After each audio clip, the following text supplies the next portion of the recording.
Catherine here from Circle Art Designs. Happy holidays! Today on my work table, I am working on a very simple project for some earrings to go into my shop, and I thought I would bring you along with me. I'm starting out making some clay logs, and then I'm surrounding them with some colored foil. I do this in gold, and we will also do it in silver. For me, I am using the pearl white, some Christmas red, some antique gold, and some Christmas green as my polymer clays. Work along with me. There are lots of people on YouTube that have used this same process to make earrings very similar to the ones I am doing. It takes a little time to get the clay softened, but you really want to get the clay softened by rubbing it on the surface and rubbing it between your hands, and then you make a fat log to begin with, and then you will add your foils to it. I throw them on my work table and then just roll up and down in the clay because I'm using flakes instead of the sheets. But if you have sheets, that's great too. I just don't have any right now. Here I am putting the gold on the antique gold polymer clay, and I have just made a mistake. I squunched that thing together after I had put the foil on it, and this will come back to haunt me in just a moment. Yep, there it is. You see, foil does not like to stick to foil unless you use liquid clay once you've put it on. And mine did not stick, and I had to pull it apart and make two logs. I have gone on to the green, and with the green I am using the silver foil, but it's the same process. Now you may notice that I keep rubbing the silver foil off of the surface. That's because my silver foil, when it came in, was all scrunched up, and it sticks together much worse than the gold, and so I have to brush it off, straighten it out, and go again. I have loved making my presents for the holiday season since I was a little girl, and I always like to have a few things that are easy to make and yet the end result is beautiful. This is my second batch for this set of earrings, and I know what the end results will look like. I think you will love them.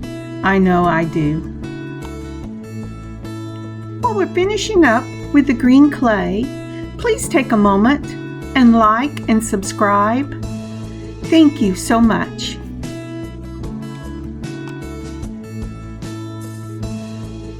And now on to the red clay. Again, I am going to use the silver foil on this log as well, conditioning and then covering it with silver. Repeat the process.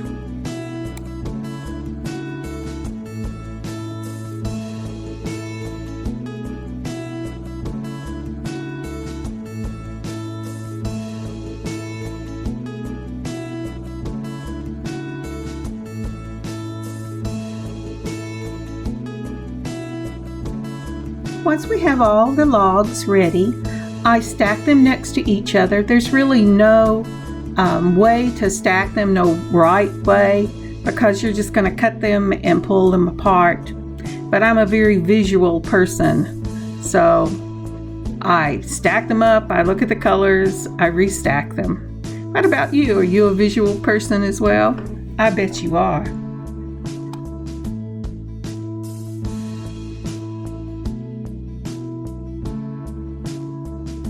Now, in a perfect world, you would cut all these pieces exactly the same size. But I do not live in a perfect world, and my hand shakes.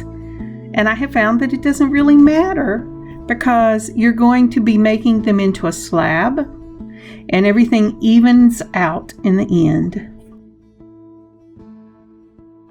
I told you it was a very easy project, but what I didn't tell you is it also is a very forgiving project, and I like that.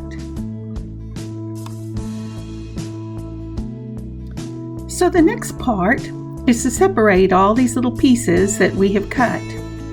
I don't bother trying to keep them separated into the reds and the greens and the white and the gold. I just cut them and leave them all in a little pile. So you might be thinking, what is the next step? The next step is making the slab. I find this the most therapeutic part of the whole process.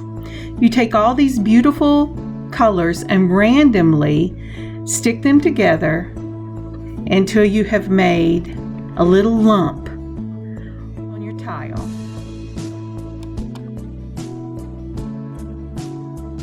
Now notice I said randomly. Do you remember that I said I'm crazy about putting the colors together? Randomness is not my strong suit, but I give it my best shot.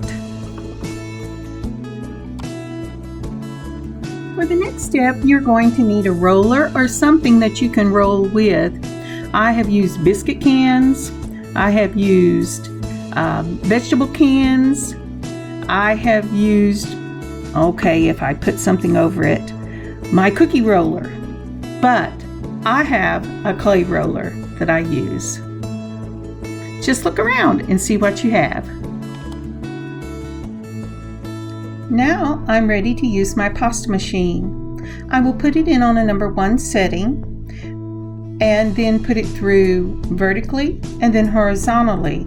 I do both directions so as not to stretch the piece overly much. If you don't have a pasta machine, make sure that you roll it out to about the height of 1, maybe 2 popsicle sticks.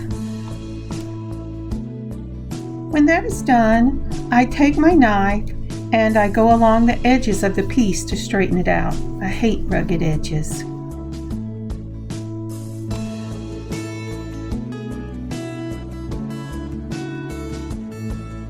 Isn't that a pretty piece? I love this slab. Wait till you see the earrings I make from it. And now we're ready to use our cutters.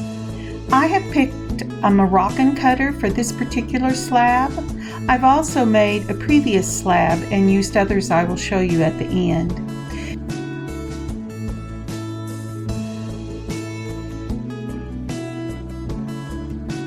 Take your time in placing your cutters. Look at the colors and picture the earrings as a set. This will help you to get them to match better whenever you're using this type of slab. And remember, there is no such thing as waste. If you are very careful with your edges, you can always gently massage this back into place, straighten it out with your roller, and continue to cut your earrings.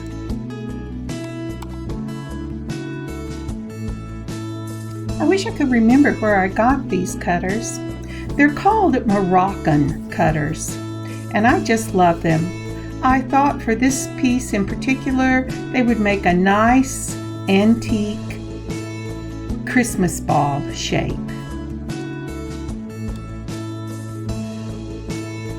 And here is the finished product ready to go into the oven. I baked this at 275 for an hour, and then I let it completely cool in the oven with the door closed. Sorry about the dirty tile. I have used this tile for years and years, and some things you just can't scrape off, like letting masking tape melt to it.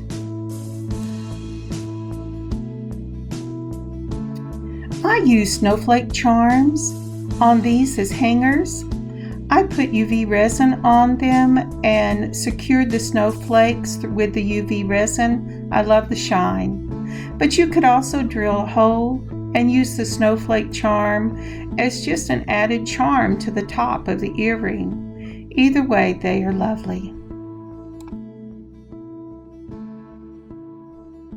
Whether you make these for yourself or you want to buy them from my shop, these will make a wonderful gift for your loved ones or for yourself this Christmas.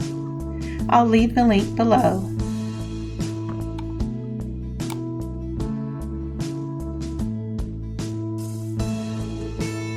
Happy claying, y'all, from Catherine at Circle Art Designs.